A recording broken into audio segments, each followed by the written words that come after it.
Au poker, si vous voulez bluffer, c'est important de choisir une situation dans laquelle votre bluff a du sens. Dans cette main, tout commence avec ma relance avec une paire de dames en position du cutoff, et ça va être payé par le joueur au bouton ainsi que par le joueur en petite blinde. Le flop vient As-Valet 3, le joueur en petite blinde décide de checker, et ici c'est un flop où je trouve qu'il est très intéressant de checker, et ça pour deux raisons. La première, c'est que de toute façon sur un board avec un As, j'aurai jamais 3 mises en value, c'est-à-dire que si je mise au flop, à la turn et à la river, et que je me fais payer 3 fois, c'est très probablement un As en face et j'ai très probablement perdu le coup. Et la deuxième raison, c'est que comme j'ai encore un joueur à parler après moi, je vais gagner pas mal d'informations sur la force de sa main en checkant ici, et c'est même un move que je pourrais me permettre de faire avec certains As. Je décide donc de checker, mon adversaire aussi, et la turn vient à un 9 de pique. La petite blinde check à nouveau, et ici je vais prendre une décision dont je suis pas hyper fan en la revoyant, c'est que je vais décider de checker à mon tour. Je pense qu'ici j'aurais déjà pu commencer à miser pour tenter de construire un pot, faire mettre de l'argent au milieu à toutes les mains en face qui peuvent avoir un tirage à carreau, un tirage à pique ou même un tirage quinte. J'ai certainement considéré pendant la partie que le fait d'avoir la dame de carreau, la dame de pique et d'avoir deux dames ça bloque énormément tous ces tirages là. Mais malgré ça, je pense que si on mise ici on va tout le temps faire payer un valet voire un 9, donc j'avais potentiellement un bon spot pour faire grossir le pot ici.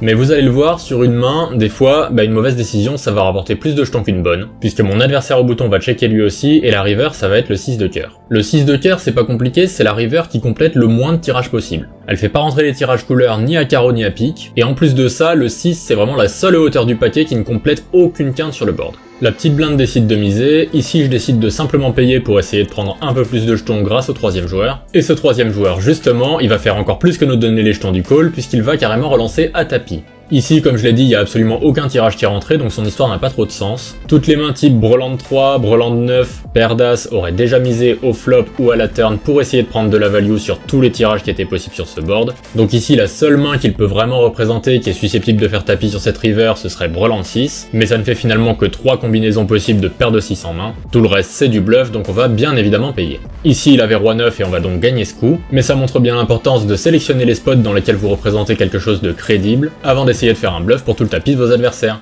Abonne-toi!